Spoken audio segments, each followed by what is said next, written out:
Good evening aspirants, good evening to one and all, very good evening. या AP अकॅडमीच्या online प्लॅटफॉर्मवरती तुमचं सर्वांचं पुन्हा एकदा स्वागत आहे।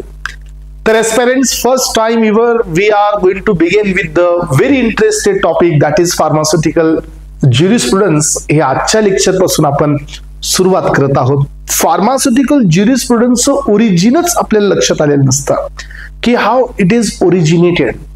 So drug and cosmetic act 1940, rules under there 1945, Pharmacy Act, Medical Pregnancy Termination Act, so Drug Price Control Act, Toilet Preparation Act, Narcotic Drug and the Psychotropic Substances Act, त्यानंतर अजून वेगवेगळे ऍक्ट आहेत आपल्याकडे, खूप सारे आहेत। तर why they have been enforced, हे ऍक्ट का बनवण्यात आले, यांना इन्फोर्स करण्याची गव्हर्नमेंटला का गरज पडली। सो या ऍक्ट मध्ये हे ऍक्ट पास करत असताना किंवा हे ऍक्ट सगळ्यांच्या समोर रिप्रेझेंट करत असताना कोणत्या कोणत्या कमिटीज तुम्हाला बनवाव्या लागल्या, कोणत्या गोष्टींना कन्सिडर करावं लागलं आणि का करावं लागलं। लक्षात घ्या पेरेंट्स, आपल्या ह्या सध्याच्या युगामध्ये आपण दोनच गोष्टीवरती चालतो। त्यातील पहिला पॉइंट आहे ते म्हणजे आपण स्वतः जे चालतो एक आपल्या विचारावरती, जे की इथिक्स थ्रू येतात, आणि दुसरी गोष्ट असते कम्युनिटीमध्ये असणाऱ्या लॉज वरती, जे की आपली इच्छा नसते पण आपल्याला त्या गोष्टी करणं भाग पडतं। याचा अर्थ ही एंटायर कमिटी जी आहे किंवा कम्युनिटी आहे, ह्या सगळ्या दोन गोष्टीला बाउंड आहे। यातली एक गोष्ट आहे इथिक्स आणि सेकंड थिंग आहे लॉज।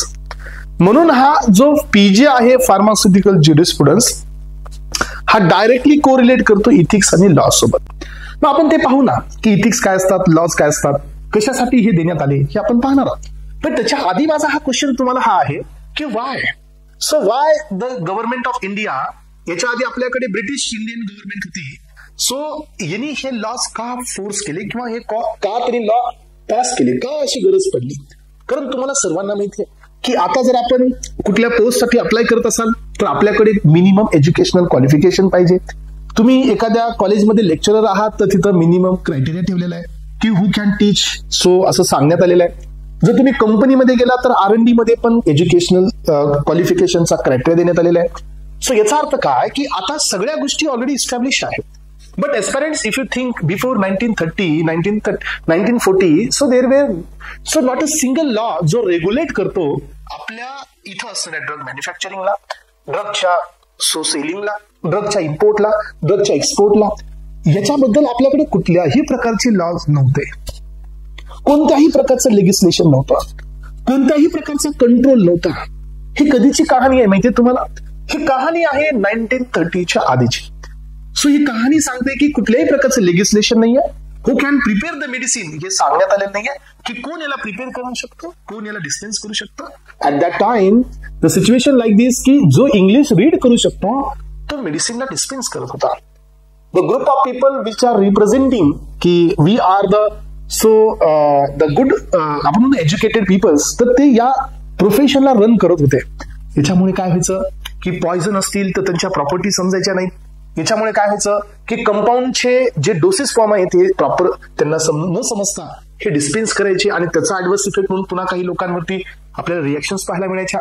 त्यामुळे हे सगळी कहाणी अशी झाली आणि इथं बर्थ झाला तो म्हणजे फार्मास्युटिकल ज्युरिस्प्रुडन्सचा।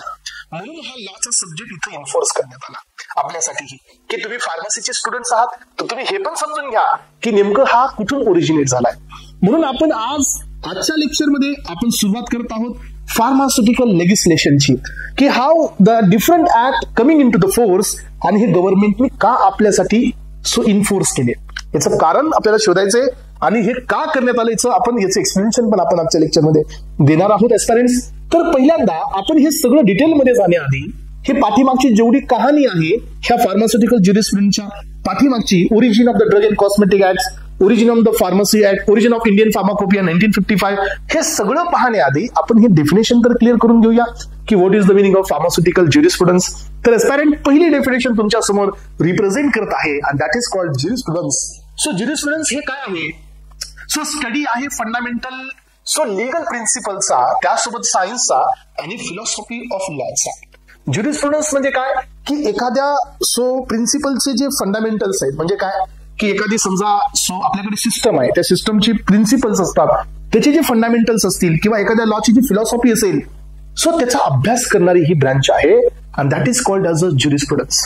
आणि यानंतर पहा स्टुडंट्स, सेकंड वन आली फार्मास्युटिकल ज्युरिस्प्रुडन्स. म्हणजे काय की इथं फक्त बाकीचे लॉज तुम्ही सोडा आणि फार्मसी रिलेटेड जेवढे लॉज रूल्स आहेत यांचा अभ्यास करणारी ब्रांच म्हणजे फार्मास्युटिकल ज्युरिस्प्रुडन्स. सो एवढाच फरक आहे या दोघांच्या मध्ये. जरा लक्ष देऊन ऐका पेरेंट्स, काय सांगण्यात आलेलं आहे पहा.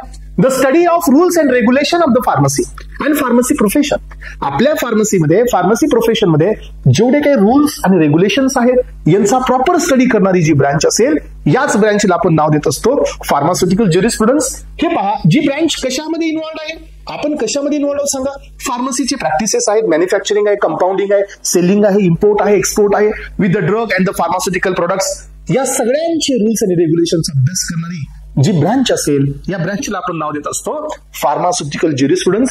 याला सेकंड डेफिनेशन पण मी तुम्हाला सपोर्ट मध्ये दिलेली आहे की the branch of pharmacy which deals with the knowledge of laws related to the drug and the pharmaceuticals so and about the pharmacy profession. याचा बी अर्थ तोच होतो जो याच्या आधी मी दिला. मग एस्पिरंट्स, आपण ह्या दोन डेफिनेशन तर एकदम क्लिअर केल्या. आता नेक्स्ट डेफिनेशन काय सांगतं की इथिक्स काय आहे. तुम्हाला सगळ्यांना माहिती आहे का, पहा एक साधंच एक्झाम्पल तुम्हाला मी देतो. फॉर एक्झाम्पल, जर तुम्ही एका नॉर्मल रोडवरून तुम्ही चालताय आणि if you take a water from the Bisleri bottle, आणि आता ती बिस्लरी बॉटल तुमच्यासमोर एम्प्टी आहे आणि तुमच्यासमोर एक 30 फीटच्या अंतरावरती एक डस्टबिन आहे आणि तुमच्या साईडला कुणीच नाही आहे.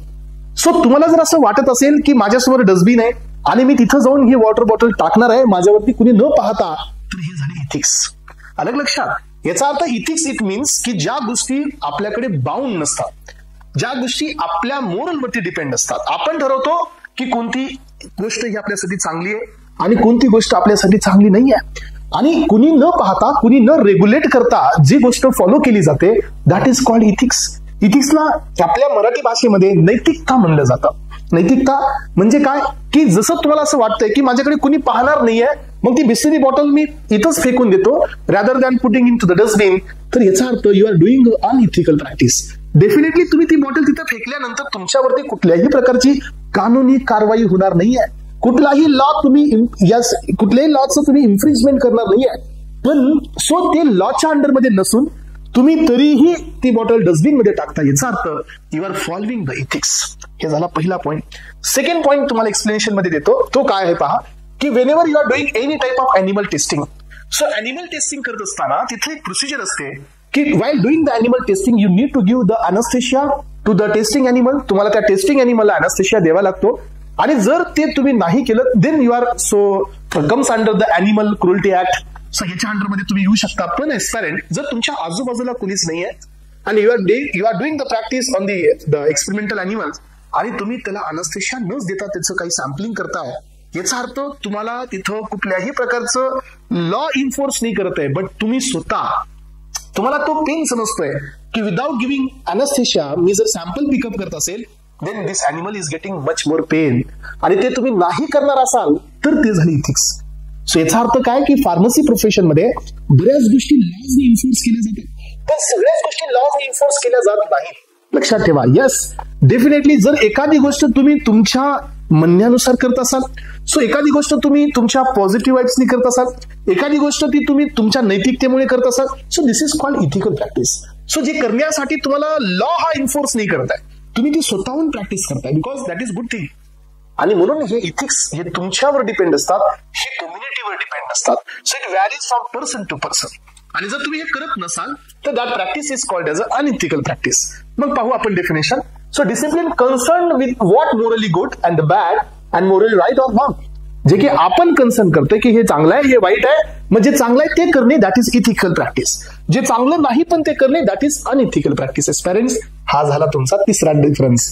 ओके, चला. So ethics are science of human conduct. हे सोसायटी कंडक्ट नाही आहेत किंवा हे नेशन कंडक्ट नाही आहेत. सो तुम्हाला कंपल्सरी ही गोष्ट करायची नाही आहे, पण हे तुम्ही इंडिव्हिज्युअली डिसाईड करू शकता आणि हे इंडिव्हिज्युअली बाउंड असतात. चला, यानंतर पहा एस्पिरंट लॉ काय असतात, जसं तुम्हाला आता समजलं. तर एस्पिरंट, आता आपण नेक्स्ट डेफिनेशन पाहतोय, दॅट इज कॉल्ड लॉज.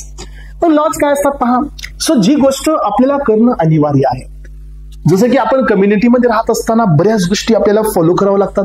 जसं की कोविड-19 सर्वांनी पाहिलाय. तर कोविड-19 मध्ये क्वारंटाईन पिरियड हा आपल्यासाठी कंपल्सरी होता. सो जर तुम्ही कोविड टेस्ट पॉझिटिव्ह असाल तर तुम्हाला 40 days हे क्वारंटाईन राहणं मॅन्डेटरी होतं. त्याच टाइमला 141 चा सेक्शन पण लागू करण्यात आला होता की जमावबंदी देण्यात आली होती. 4 जणांपेक्षा किंवा 4 जण एकत्र थांबू शकणार नाहीत याचा पण लॉ अप्लाय करण्यात आला होता. याचा अर्थ ज्या गोष्टी गव्हर्नमेंट कडून दिल्या जातात किंवा ज्या गोष्टी एखाद्या इन्स्टिट्यूशन कडून दिल्या जातात आणि ते आपल्याला कराव्याच लागतात, that is called law. Law हे आपण काय आहे इथं पाहत आहोत एक्सपिरियन्स, सिस्टम ऑफ रूल्स. इथं रूल्स असतात, गाईडलाईन्स असतात, कस्टम आपल्याला इन्फोर्स करतं to controlling the authority such as government or the social institutions to regulate the human conduct and maintain the order and the justice within the society. So एक discipline maintain करण्यासाठी रूल्सची गरज आहे आणि त्यासोबत लोकांना न्याय देण्यासाठी पण आपल्याला लॉची गरज लागते एस्पिरंट्स. म्हणून या ठिकाणी तुम्हाला 4 वेगवेगळ्या डेफिनेशन क्लिअर करायच्या. त्यातली पहिली डेफिनेशन आहे that is called the jurisprudence. Second one आहे फार्मास्युटिकल ज्युरिस्प्रुडन्स. थर्ड डेफिनेशन दिली that is ethics and last definition तुमच्या समोर आलेली होती दॅट इज कॉल्ड लॉ. तर एस्पिरंट आता आपण पाहतोय की हे लेजिस्लेशन म्हणजे काय. So why this legislation word coming in to the picture. काय गरज होती हे लेजिस्लेशन करण्याची. लेजिस्लेशनचा अर्थ काय माहितीये का एस्पिरंट, फार्मास्युटिकल लेजिस्लेशन हे वर्ड देण्यात आलेलं आहे की काहीतरी मोठं चेंज, काहीतरी मोठ्या प्रकारचे ऍक्ट, काहीतरी मोठ्या प्रकारची चळवळ करण्यात आली आणि हे लेजिस्लेशन फ्रेम करण्यात आलं. सो लेजिस्लेशन म्हणजे एक सिंपल एक ऍक्ट नाही, इथं ग्रुप ऑफ ऍक्ट्स जे की इन्फोर्स करण्यात आले एका वेगळ्या ऑब्जेक्टिव्हने. मग काय असं ते ऑब्जेक्टिव्ह होतं जे ऑब्जेक्टिव्ह तुम्हाला फार्मास्युटिकल लेजिस्लेशन घेऊन येण्यासाठी कंपल्सरी वाटलं. मग आता आपण हे पाहणार आहोत. So legislation yes. So aspirants generally ह्या लेजिस्लेशन मध्ये कोणत्या गोष्टी पाहिल्या पाहू आपण हे पहा. The regulation generally includes the provision related to the manufacturing. मग हे लेजिस्लेशन कशाच्या रिलेटेड होतं, ड्रगची मॅन्युफॅक्चरिंग, ड्रगची इम्पोर्टिंग, ड्रगचं डिस्ट्रीब्युशन, ड्रगची मार्केटिंग, ड्रगची प्रिस्क्रायबिंग, ड्रगची लेबलिंग, डिस्पेन्सिंग आणि समटाइम ड्रगची प्राइसिंग. याच्याबद्दल कुठल्याही प्रकारचं ऍक्ट, कोणत्याही प्रकारचा कायदा हा इंडियन गव्हर्नमेंटकडे नव्हता. इंडियन गव्हर्नमेंट या गोष्टी कुठल्याही या फॅक्टरवरती कुठल्याही प्रकारचे रेग्युलेशन त्या टाइमाला नव्हते करत आणि त्यामुळे लेजिस्लेशनची गरज होती. हे पहा आता. सो आता आपण हे पाहतोय की हे सगळं जे काय आहे हे फार्मास्युटिकल प्रोडक्टसाठी as well as licensing authority नव्हती. सो इन्स्पेक्शन अथॉरिटी नव्हती आपल्याकडे. Controls of person and the facilities, कोणत्या फॅसिलिटीज पाहिजे running to the sufficient pharmacy, याच्याबद्दलची काहीही आयडिया त्या टाइमला नव्हती एस्पिरंट्स. आणि मेजर या सगळ्यांना कलेक्ट करून आपण 3 वर्डला रेग्युलेट करण्यासाठी हे लेजिस्लेशन बनवलं. यातील पहिला वर्ड होता तो म्हणजे कुठल्याही ड्रगची इफिकेसी. सेकंड ड्रग होता कोणत्याही ड्रगची सेफ्टी आणि लास्ट वन होता कोणत्याही ड्रगची क्वालिटी. ह्या 3 गोष्टी मेंटेन करण्यासाठी फार्मास्युटिकल लेजिस्लेशन हे इंट्रोड्यूस करण्याचं ठरलं. मग आता आपण हे पाहत चाललोय की हे ओरिजिन कसं झालेलं आहे. तर एस्पिरंट्स हे पहा, मग हे ज्युरिस्प्रुडन्स कसा इथं इंट्रोड्यूस झाला. मग आता ही कहाणी आहे 20th सेंचुरीची. Early in the 20th century म्हणजे 1930चा हा टायमिंग आहे. 1927, 1928, 1930 या टाइमची ही कहाणी आहे की फार्मास्युटिकल लेजिस्लेशन कसं या ठिकाणी डेव्हलप झालं. यामध्ये पहिला पॉइंट पहा की early part of the 20th century there was the practically no legislative control on the drug and the pharmacy profession. कुठल्याही प्रकारचा गव्हर्नमेंटचा याच्यावरती कंट्रोल नव्हता. सो यानंतर पहा की ऑल थ्रू त्या टाइमला येस आता ही कहाणी आहे 1930च्या आसपासची. पण एस्पिरंट याच टाइमला आपल्याकडे 3 ऍक्ट होते. यातला पहिला ऍक्ट होता ओपीएम ऍक्ट 1871 म्हणजे इथून बरेच दिवस आधी हा ऍक्ट पास करण्यात आला होता. सेकंड ऍक्ट होता पॉइझन ऍक्ट 1919चा आणि तिसरा ऍक्ट आपल्याकडे होता तो होता डेंजरस ड्रग ऍक्ट 1930चा. हे लेजिस्लेशन पास करण्याआधी आपल्याकडे हे 3 ऍक्ट ऑलरेडी होते. पण एस्पिरंट हे ऍक्ट फक्त त्या टॉपिकसाठी रिलेटेड होते. हे ऍक्ट एखाद्या ड्रगची मॅन्युफॅक्चरिंग, एखाद्या ड्रगचं डिस्ट्रीब्युशन, एखाद्या ड्रगची कंपाऊंडिंग, सेलिंग, मार्केटिंग, प्राइसिंग यापैकी कुठल्याही गोष्टीला रेग्युलेट करत नव्हते. याचा अर्थ या ऍक्टला जर जे बनवलं गेलं होतं यांचा जो व्ह्यू होता तो त्याच फक्त त्या प्रोडक्ट पुरता किंवा त्या ड्रग पुरताच लिमिटेड होता. यामुळे या ऍक्टचा लेजिस्लेशनला कुठल्याही प्रकारचा बेनिफिट नाही झाला. हे पहा, हे स्टेटमेंट मी दिलेलं आहे. All through the OPM act, poison act and the dangerous drug act were enforce. त्या टाइमला हे ऍक्ट होते but these were very specific in nature and unable to control the chaotic condition. म्हणजे ही जी आताची परिस्थिती आहे याला सॉल्व्ह करण्यासाठी यांची काहीच मदत झालेली नव्हती. मग यानंतर पहा पुढे काय झालं. 1927 मध्ये पहिल्यांदा एक रिझॉल्युशन पास करण्यात आलं गव्हर्नमेंटने. सो स्टेट गव्हर्नमेंटकडून हे प्रपोजल सेंट्रल गव्हर्नमेंटकडे गेलं आणि रिझॉल्युशन पास करण्यात आलं by governor general in council to take a immediate action about this. So आता गव्हर्नमेंटला हे लक्षात आलं की कोणत्याही प्रकारचा आपल्याकडे कायदा नाही आहे, कोणत्याही प्रकारचं आपल्याकडे इन्स्टिट्यूशन नाही आहे, कोणत्याही प्रकारची आपल्याकडे कमिटी नाही आहे जे की ह्या गोष्टींना कंट्रोल करेल.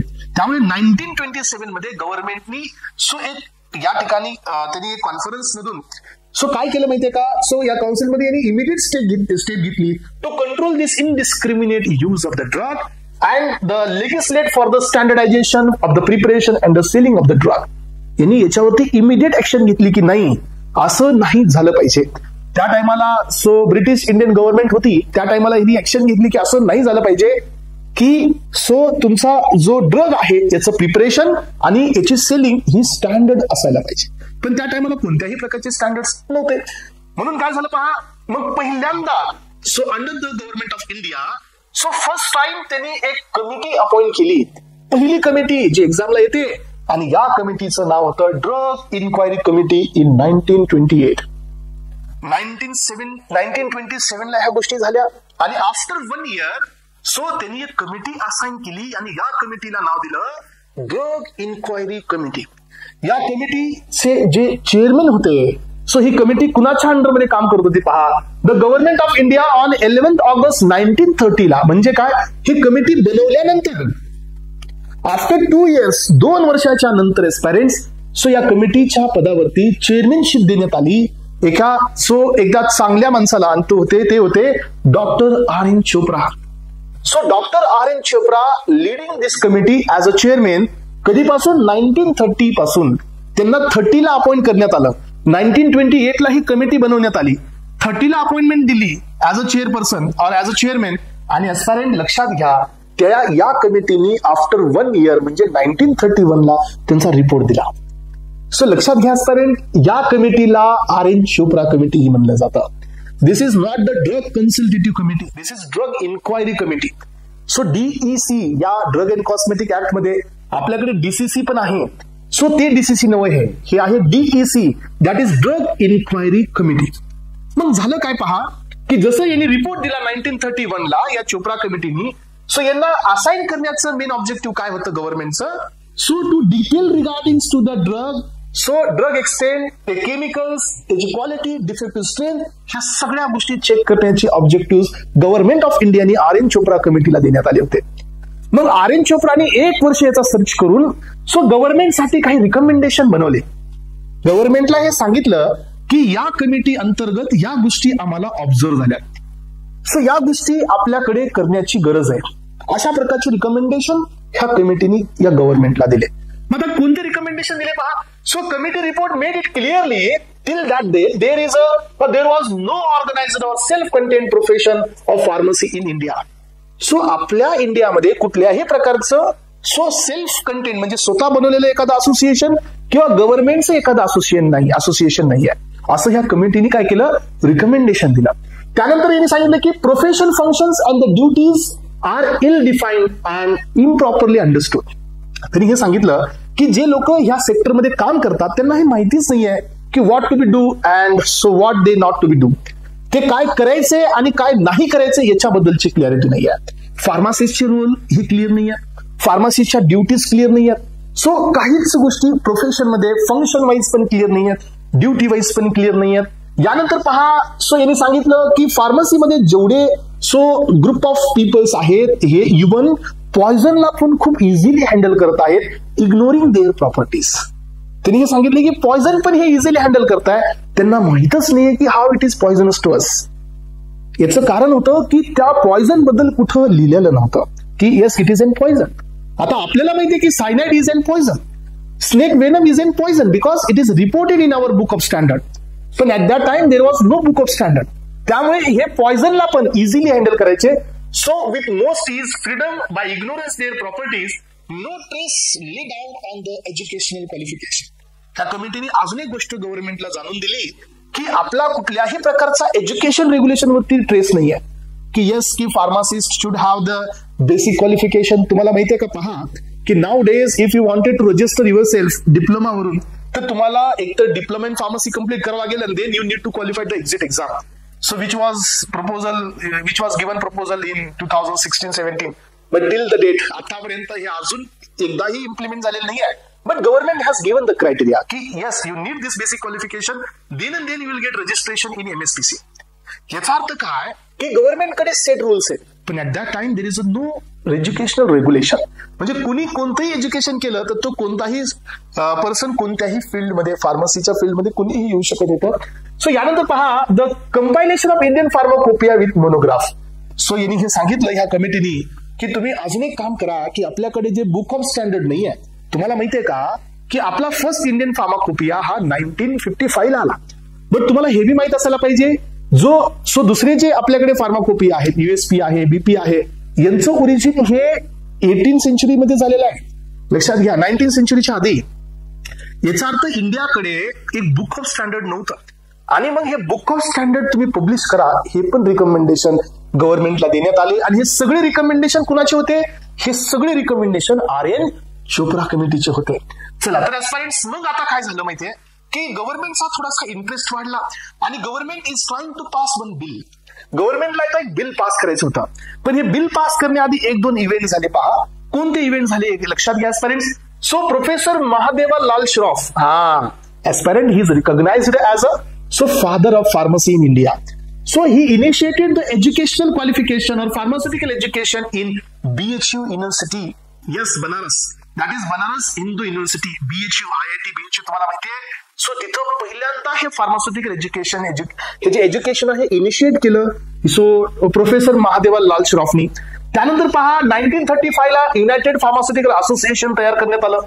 Later on it is converted in the Indian pharmaceutical association आणि त्याच असोसिएशनला इंडियन फार्मास्युटिकल काँग्रेस असोसिएशन नाव देण्यात आलं 1940 ला.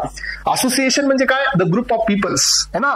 सो ग्रुप ऑफ कम्युनिटी आपण म्हणतो की काही लोक एकत्र येऊन एक असोसिएशन बनवतात. जसं की आता पहा सो एक साधे तुमच्याकडे जे शॉप असतात ते प्रत्येकाचे असोसिएशन असतात. आपल्याकडे बी फार्मसीचं असोसिएशन आहे, हे बी तेच असोसिएशन होतं. हे पहा की हे फार्मास्युटिकल असोसिएशन बनवलं गेलं 1940 ला.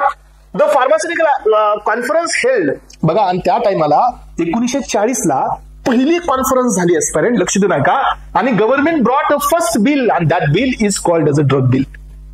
सो गव्हर्नमेंटने पहिलं बिल पास केलं आणि ह्या बिलला नाव दिलं ड्रग बिल. आणि aspirant later on this bill is accepted as a or this bill is adopted as a first law and that is the Drug and Cosmetic Law 1940. Yes, तर एस्पायरंट तुम्ही इथं पाहू शकता की DNC act how it is coming in to force. हा act कसा आला आणि हा ऍक्ट कसा पास करण्यात आला? पहिल्यांदा हा ऍक्ट ड्रग बिलच्या नावाखाली आला आणि याचं मेन ऑब्जेक्टिव्ह बघा. So import, manufacturing, sale and distribution of the drug याला कंट्रोल करण्यासाठी हा ऍक्ट आला. येस, याचं ऑब्जेक्टिव्ह हे नव्हतं टू कॉन्स्टिट्यूट द PCI. याचं ऑब्जेक्टिव्ह हे नव्हतं to constitute the state pharmacy council. नाही, हे तर फार्मसी ऍक्टनी काम केलं. सो ड्रग अँड कॉस्मेटिक ऍक्टनी काय केलं? To import, to regulate import, export, manufacture, distribute, sale, store ह्या गोष्टींवरती कंट्रोल ठेवण्यासाठी हा पहिला ऍक्ट आला and that is called as a Drug and Cosmetic Act 1940 and rules under there 1945. हा ऍक्ट पहिल्यांदा पास झाला. यानंतर एस्पायरंट्स बऱ्याच काही कमिटीज पुन्हा वापस गव्हर्नमेंटने असाइन केल्या.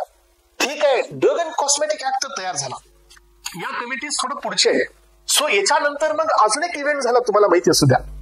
बट ठीक आहे, आपण तो इव्हेंट आधी कंप्लीट करूया. येस, त्यानंतर इथे एक कमिटी आहे त्याच्यामुळे याला आपण आधी घेतोय. हे पहा, so health survey and development committee एक गव्हर्नमेंटने असाइन केली. याच्यानंतर ही कमिटी असाइन केली 1943 ला आणि या कमिटीने रिपोर्ट दिला 1946 ला. आणि ही कमिटी कुणाच्या अंडरमध्ये होती? Sir Joseph William bore. आणि त्यामुळे या कमिटीचं नाव होतं बोर कमिटी. हे पहा, सो ही कमिटी होती health survey and development committee. या कमिटीला एक काम देण्यात आलं की तुम्ही सगळ्या कंट्रीचा हेल्थ सर्वे करा आणि तुम्ही त्याच्यासाठी जी डेव्हलपमेंट लागते ना त्याचं आम्हाला रिकमेंडेशन द्या. मग ह्या कमिटीने काय केलं? पूर्ण सर्वे केला existing position of the health sector आणि त्यांनी त्यांना रिकमेंडेशन दिले. त्यांनी सांगितलं की pharmacy profession should be reserved for the pharmacist, असं रिकमेंडेशन दिलं. कोण दिलं हे रिकमेंडेशन? बोर कमिटीने दिला. यानंतर मग दुसरी कमिटी आली पहा, नेक्स्ट वाली, ती आली मुदलियर कमिटी. ही कमिटी होती health survey and planning committee होती. एस्पायरंट डेव्हलपमेंट कमिटी होती. दिस इज अँड प्लॅनिंग कमिटी. या कमिटीने काय केलं माहितीये? सो या कमिटीला पुन्हा वापस काय केलं? सर्वे करा हेल्थचा आणि पुढे काय प्लॅनिंग करायचे त्याच्याबद्दल आम्हाला सो रिकमेंडेशन द्या. यानंतर यांनी काय केलं? सगळे हेल्थचे परफॉर्मन्सला यांनी चेक केलं आणि यांनी सांगितलं की तुम्ही काय करा. ह्या कमिटीने गव्हर्नमेंटला रिकमेंडेशन काय दिले पहा, तुम्ही डिस्ट्रिक्ट हॉस्पिटलला स्ट्रेंथन करा, तुम्ही प्रायमरी हेल्थ केअर ओपन करा. सो त्यानंतर तुम्ही काय करा? सेंट्रल रिजन सर्व्हिसला लागू करा. त्यानंतर तुम्ही काय करा? सो तालुका लेवलवरती पण हॉस्पिटल्सला ओपन करा आणि हेल्थ आणि मेडिकल सर्व्हिसेस इंटिग्रेट करा. हे सगळे रिकमेंडेशन गव्हर्नमेंटला या कमिटीने दिले आणि ही होती so Mudaliar committee because so it was headed by the doctor A.L. Mudaliar, set up in this 1959. ही 1959 ची कमिटी आहे, म्हणजे ही आफ्टर द इंडियन फार्माकोपियाची कमिटी होती. याच्या आधीची जी बोर कमिटी होती ही सो 1943 and 1946 या वेळेची कमिटी होती. आणि यानंतर काय झालं बघा फ्रेंड्स, लास्ट कमिटी इथं बनवण्यात आली, that is Hathi committee. So या कमिटीला काय काम देण्यात आलं पहा. So this committee is constituted so in February 1974 under the chairmanship of mister Jaisukhlal Hathi. आणि म्हणून ही हाती कमिटी होती. सो यांनी काय केलं पहा. सो यांचं ऑब्जेक्टिव्ह काय होतं? To emphasise the achievements of the self sufficiency in medicines and the abundant availability at reasonable price. यांनी हे सांगितलं की तुम्ही हे चेकआउट करा की आपण आपल्यासाठी लागणाऱ्या ज्या सो टॅबलेट्स असतील, ड्रग प्रोडक्ट्स असतील, फार्मास्युटिकल्स असतील, हे आपण किती बनवू शकतो आणि ते बनवून यानंतर आपण रिझनेबल प्राइसला याची अबंडंट अवेलेबिलिटी कशी करून देऊ शकतो याच्याबद्दलचं या ठिकाणी ऑब्जेक्टिव्ह दिलं आणि यांनी याच्यावरती 224 रिकमेंडेशन गव्हर्नमेंटला दिले आणि ही झाली हाती कमिटी. आणि तुम्हाला माहित असू द्या ह्या कमिटी पास झाल्याच्या नंतर based on the recommendation of the Chopra and the bore committee government has brought the 4th bill आणि त्या बिलला नाव देण्यात आलं सो येस 4th बिल यांनी पास केलं आणि या बिलला पुढे नाव देण्यात आलं फार्मसी. हे बघा हे बिल कोणतं होतं? फार्मसी बिल होतं. हे बिल पास करण्यात आलं 1945 ला आणि याच बिलला पुढे जाऊन after 3 years it is adopted as a pharmacy act 1948. तर फ्रेंड्स पीजेचे हे 2 मेन पिलर आहेत आणि हे 2 मेन पिलर्स कसे आले, how it came in to the force, याची तुम्हाला माहिती मी दिलेली आहे. आणि याच्याशिवाय पीजे समजणारच नाही. पीजे हा तुम्हाला लिंक करावा लागेल एस्पिरंट्स, त्याच्याशिवाय मजा नाही. बघा तुम्ही इथं समजूनच घ्या की पीजे हा मगचा पार्ट नाही आहे. येस अल्टिमेटली तुम्हाला शेवटी ते करावं लागेल, पण तुम्ही किती दिवस लक्षात ठेवणार, how you can memorise all the things, हे डिपेंड असतं how you understood the subject. आणि सब्जेक्ट माहिती नाहीये, कुठून आला माहित नाहीये, कोणत्या कमिटी पास झाल्या माहित नाहीये, तुम्ही कितीही लक्षात ठेवा. मुदलियर कमिटी, हाती committee, Chopra committee, bore committee काही लक्षात नाही राहणार until unless you link entire this committee with each other. आणि बघा सो फार्मसी ऍक्ट 1948 हे पास होण्याच्या पाठीमागे 2 कमिटीचं रिकमेंडेशन आहे, चोप्रा कमिटी अँड हाती सो बोर कमिटी. ह्या दोघांचं रिकमेंडेशन झालं, त्याला फार्मसी बिल पास करण्यात आलं 1945 ला आणि letter on this pharmacy bill is adopted as a pharmacy act 1948 आणि इथं जन्म झाला फार्मसी ऍक्टचा. यानंतर पहा पुढे काय झालं. सो काही ओरिजिन सो आपण पाहिले इंडियन फार्मास्युटिकल लेजिस्लेशन मध्ये, मग काही हे सो न्यू स्टार्टअप होते त्या टाइमाचे. सो 1811 मध्ये मिस्टर स्कॉच बॅडगेट यांनी फर्स्ट केमिकल शॉप ओपन केलं कलकत्ताला. 1901 मध्ये आचार्य प्रफुल्ल चंद्र राय यांनी वेस्ट बंगाल मध्ये केमिकल अँड फार्मास्युटिकल फॅक्टरीजची सुरुवात केली कलकत्त्याला. 1903 मध्ये प्रोफेसर टेके गज्जर यांनी स्मॉल फॅक्टरी परेल बॉम्बेला सुरू केली, म्हणजे मुंबईला. आणि 1907 मध्ये याच टेके गज्जर या सायंटिस्टनी या डॉक्टरनी सो अलेम्बिक फार्मास्युटिकल सुरू केली बरोडाला, दॅट इज इन गुजरात. हे काही बेसिक होते जे एखादा क्वेश्चन येऊ शकतो म्हणून हे तुमच्या नोट्स मध्ये देण्यात आले होते. आणि एस्पायरंट्स यानंतर बर्थ झाला इंडियन फार्माकोपियाचा. ओके, तर एस्पायरंट्स हे लक्षात घ्या, सुरुवात ही अशी आहे पीजेची, सुरुवात अशी आहे. आणि जर तुम्ही लक्ष देऊन प्रॉपर हे लेक्चर करत असाल तर मला असं वाटतं इव्हेंच्युअली पीजे हा तुम्हाला मिळून जाईल. जर तुमचं लक्ष नसेल, कॉन्सन्ट्रेट करत नसाल की हे काय हे काय, मग पीजे हा तुम्हाला पाठ करावा लागेल. तुम्ही किती दिवस करणार आहात पीजे मध्ये, मग किती दिवस तुम्हाला लिंक असायलाच पाहिजे की कुणाच्या अंडरमध्ये काय आहे, कारण ते सगळे सेक्शन्स आहेत. सो यामुळे आता आपण इंडियन फार्माकोपियाला पब्लिश करायला जातोय. ही कहाणी आहे 1948 to 1955 ची. पाहू आपण. हे पहा friends, the Indian pharmacopoeia is published by Indian pharmacopoeial commission, that is IPC, on the behalf of Ministry of Health and Family Welfare, Government of India. So first pharmacopoeia stand in the year of 1944. हा, तर एस्पिरंट तुम्हाला माहिती असू द्या की Chopra, RN Chopra होते, यांना पहिल्यांदा DEC कमिटीचे अध्यक्षपदी दिलं होतं 1930 ला, आणि वापस इथं RN चोप्रा घेऊन आले 1944 ला. 1944 ला वापस एक चोप्रा कमिटी तयार करण्यात आली. बघा, chairmanship of the RN Chopra ही फार्माकोपियल कमिटीसाठी बनवण्यात आलेली कमिटी होती. सो यांनी काय केलं, इंडियन फार्माकोपियल लिस्ट दिली 1946 ला, ड्रग लिस्ट दिली सगळी पूर्ण, आणि यानंतर पाहायचं 1948 ला सो फुल प्लेज्ड कमिटी नंतर अजून एक बनवण्यात आली. 1948 चं सांगतो मी, आणि ही एक्झाम मध्ये आलेली आहे. So this committee is called as a doctor BN Ghosh. So he committee RN चोप्राच्या नंतर IP साठी बनवण्यात आली होती. सो IP ची सगळ्यात फर्स्ट कमिटी होती RN Chopra. Later on RN Chopra committee he so या ठिकाणी डिस्ट्रॉय करण्यात आली, आणि फुल प्लेज्ड याचा अर्थ काय, प्रत्येक जण याच्यामध्ये इन्व्हॉल्व्ह करून प्रत्येकाला त्याचे रोल देऊन एक नवीन कमिटी 1948 ला तयार झाली. So that committee is called Indian Pharmacopoeia Committee, was constituted under the chairmanship of Dr. BN Ghosh of the Calcutta, and committee took 7 years. आणि या कमिटीने 7 वर्ष घेतले. ही कमिटी झाली 1948 ला. इथून पुढे 1955 पर्यंत म्हणजे 7 years they took to publish first Indian Pharmacopoeia. आणि हे बघा, under the guidance of doctor BN Ghosh पहिला IP आपण इथं रिलीज केला 1955 ला, first edition of the Indian pharmacopoeia.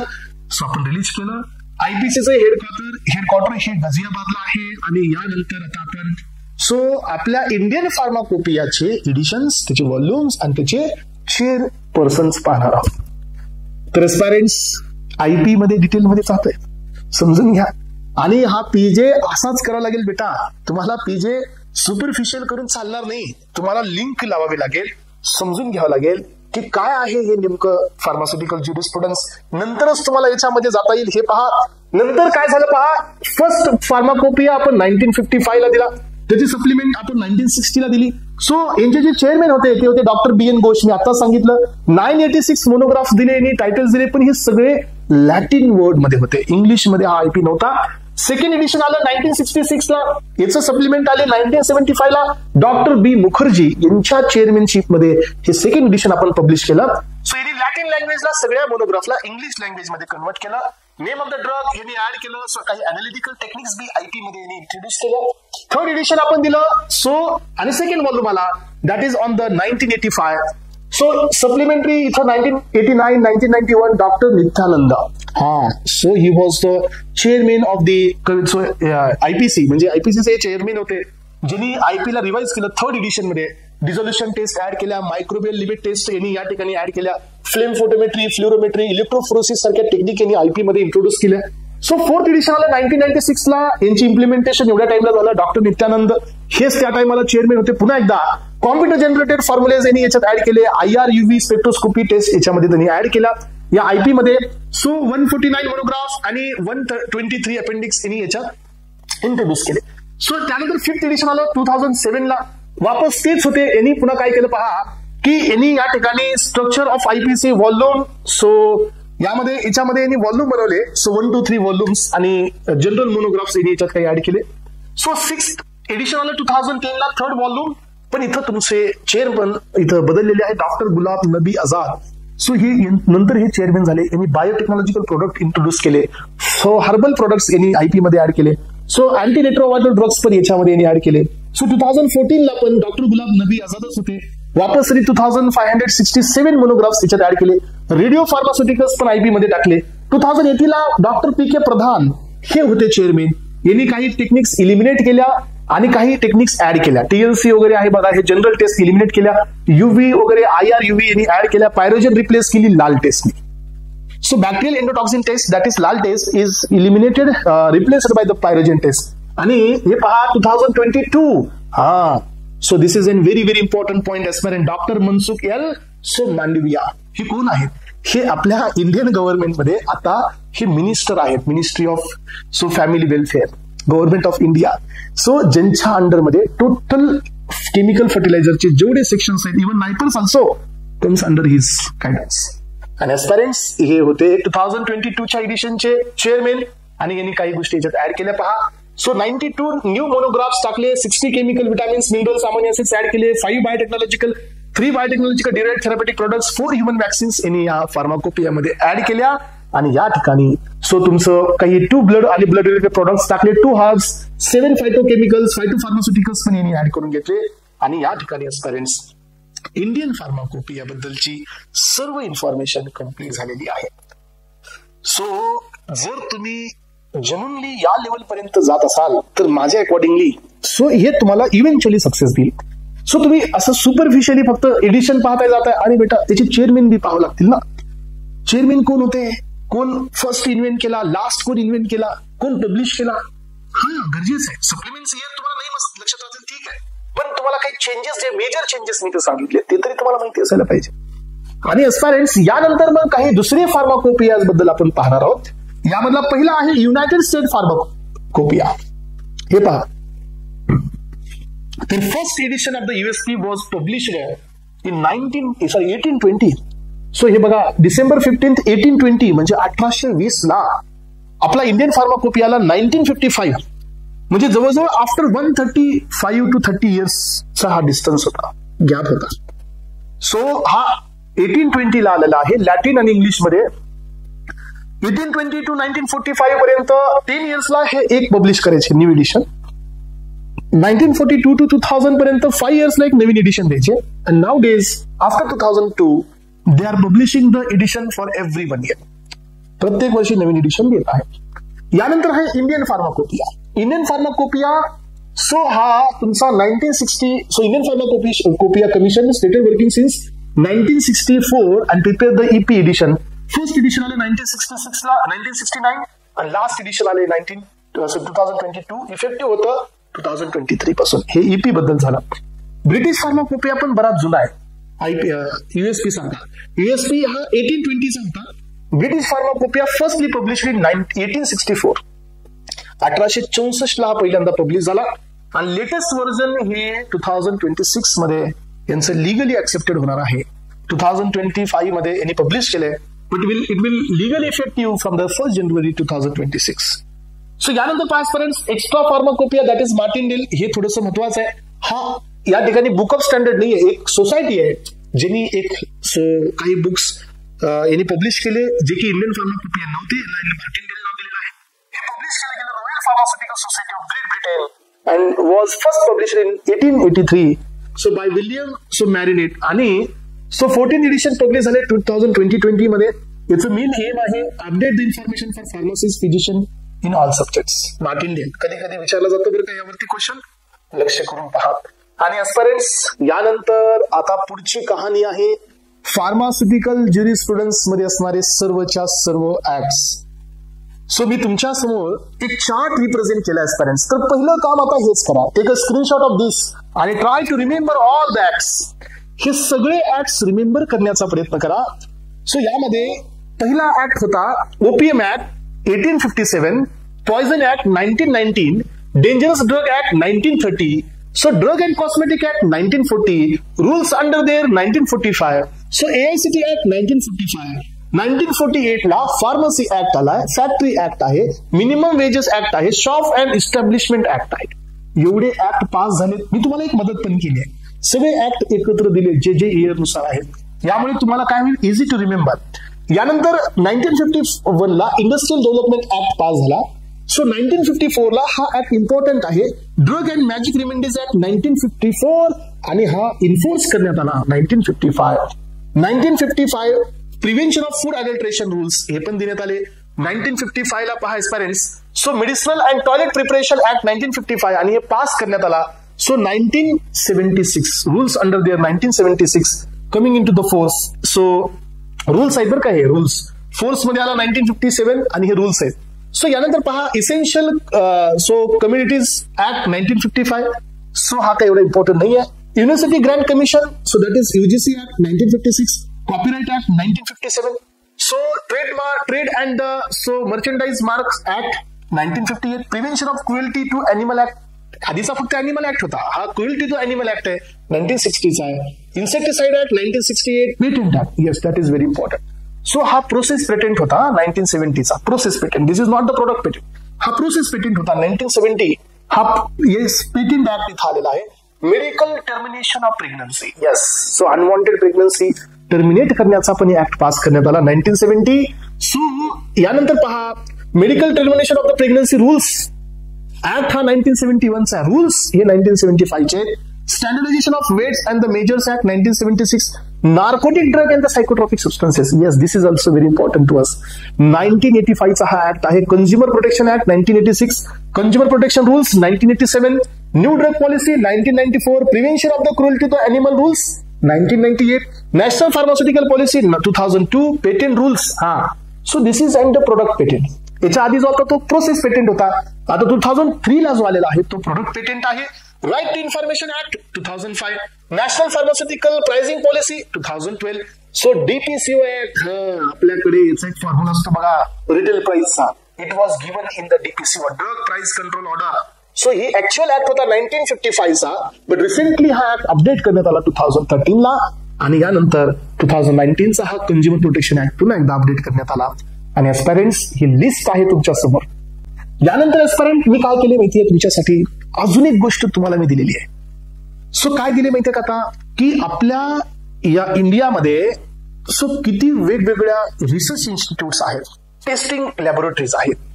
So आणि यामध्ये मग मी काय केले पहा, सो तुम्हाला त्या इन्स्टिट्यूटचे प्लेस आणि त्यांचे नेम हे पण महत्वाचा पॉइंट आहे. हा, so this is also very important to us. म्हणून काय करायचं आता, वरतीचे जे ऍक्ट तुम्ही कव्हर केलेले आहेत तर त्याच्यासोबत ह्या सगळ्या अथॉरिटीज किंवा सगळ्या इन्स्टिट्यूशन, ऑर्गनायझेशन किंवा लॅबोरेटरीजला इथं कम्प्लीट करून टाकायचं. चला तर एस्पायरंट्स पाहूया की कोणत्या लॅब्स कुठे इस्टॅब्लिश करण्यात आलेल्या आहेत. सो लखनौला सेंट्रल ड्रग रिसर्च इन्स्टिट्यूट आहे, that is CBRI. So industrial toxicological research centre बी आहे. काहीच ऑप्शन नाही, समजून घ्या, पाठ करा, पर्याय नाही. यानंतर पहा कसौलीला काय आहे तर सेंट्रल रिसर्च इन्स्टिट्यूट आहे, that is CRI, that is not the CBRI, CIR for the testing of antitoxin, sera, vaccine आणि अँटीजन. सो यानंतर पहा मुंबईला इंडियन ड्रग मॅन्युफॅक्चर असोसिएशन आहे, ऑर्गनायझेशन. हे सगळे वेगवेगळे बरं का, एकाच्याच अंडरमध्ये दिले तर तुम्हाला एकच वाटतील, पण हे सगळे वेगवेगळे ऑर्गनायझेशन आहे. Organisation of pharmaceutical producers of India, Indian pharma fractionating centre, yes sorry not pharma, plasma, Indian plasma fractionating centre, plasma separate करणं centre, Indian cancer research centre. Yes, तर एवढे सेंटर्स हे कुठे आहेत, मुंबईला आहेत. So Izzatnagar Indian veterinary research institute आहे, that is IVRI. ह्याचे शॉर्ट फॉर्म पण तुम्ही नंतर घ्या, कधी कधी शॉर्ट फॉर्म बी येतात एक्झाम मध्ये. So IVRI Ghaziabad central Indian pharmacopoeial laboratory आहे. सो यानंतर डाबर रिसर्च फाउंडेशन बी आहे. येस, यानंतर पहा पुणेमध्ये Indian society of blood transmission and immunology, हा महत्वाचं आहे. नॅशनल इन्स्टिट्यूट ऑफ व्हायरोलॉजी, हा क्वेश्चन आलेला आहे. तुम्हाला माहिती असू द्या कोविडच्या टायमिंग मध्ये याचा खूप जास्त युज करण्यात आला, कोविडच्या टायमिंग मध्ये. So Indian institute of virology. National AIDS research institute बी पुण्यामध्येच आहे. एवढे इन्स्टिट्यूट हे पुण्यामध्ये. त्यानंतर पहा new Delhi national institute of communicable disease for the polio vaccine, हे पुण्याला आहे, सॉरी दिल्लीला आहे. Indian council of medical research, हे पण दिल्लीला आहे. सेंट्रल हेल्थ एज्युकेशन ब्युरो, हे पण दिल्लीला आहे. यानंतर पहा कानपूर डिफेन्स मिनिस्ट्री आहे. Jaipur national institute of Ayurveda आहे. लंडन मध्ये ब्रिटिश फार्माकोपियल कमिशन आहे. सो जेनेवा वर्ल्ड हेल्थ ऑर्गनायझेशनचं हेडक्वार्टर आहे. हे काही आता नवीन बी पॉइंट्स त्याच्यात ऍड करण्यात आलेले आहेत. सो नागपूरला पेटंट इन्फॉर्मेशन सेंटर आहे, पेटंट फायलिंगसाठी. National institute of intellectual property management आहे. सो इंटेलेक्च्युअल प्रॉपर्टी म्हणजे काय, वायपो, त्यांचं नॅशनल इन्स्टिट्यूट आहे नागपूरला. So Paris London united nation educational and scientific and the cultural organisation, that is UNESCO. युनेस्कोचं जे हेडक्वार्टर आहे ना ते पॅरिसला आहे, लंडनला. यानंतर पहा united nation international children's emergency fund, that is UNICEF. UNICEF वेगळं, युनेस्को वेगळं. युनिसेफ याचं हेडक्वार्टर आहे न्यूयॉर्क, युनायटेड स्टेट्समध्ये. सो यानंतर इंटरनॅशनल मॉनिटरी फंड हे वॉशिंग्टन आहे, USA. Central drug testing laboratory Thane, central drug testing laboratory नोएडामध्ये नॅशनल इन्स्टिट्यूट ऑफ बायोलॉजिकल आहे. कोल्लूरमध्ये Pasteur research institute of anti rabies. So हे बघा, हे महत्वाचं इन्स्टिट्यूट आहे, Pasteur research institute for anti rabies vaccine, हे कोल्लूरमध्ये आहे. बेंगलोरमध्ये national centre for biological science आहे, national institute of Unani medicine बी आहे. सो ओपीएम फॅक्टरी, हे आताच रिसेंटली क्वेश्चन आला होता पहा. ओपीएम फॅक्टरी गव्हर्नमेंटची जी आहे ही गाझीपूरमध्ये आहे, गाझियाबाद नाही आहे, गाझीपूर आहे, गाझीपूर. सो निमुच मध्य प्रदेश. सो चंदीगडमध्ये इन्स्टिट्यूट ऑफ मायक्रोवेव्ह टेक्नॉलॉजी आहे आणि चेन्नईमध्ये बीसीजी वॅक्सिन लॅबोरेटरी आहे.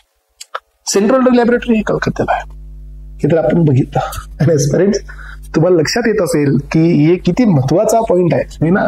हे सगळे आतापर्यंत फार्मसीच्या सगळ्या सेक्टरमध्ये तुम्ही जिथं जिथं गेलात सगळ्या एक्झाम मध्ये, तर ह्या गोष्टी रिपीटेड तुम्हाला आलेल्याच आहेत. याच्यावरून तुम्हाला एक एक्सपेक्टेशन येतं, एक अंदाज बांधता येतो की how it is important to us. यानंतर पहा पेरेंट्स, तुमच्यासाठी बऱ्याच काही गोष्टी मी दिल्यात. PCI, pharmacy council of India.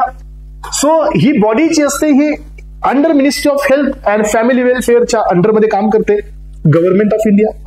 The council is first constituted on the 4th March 1948. 1948 ला हे फार्मसी काउन्सिल ऑफ इंडिया बनवण्यात आलं.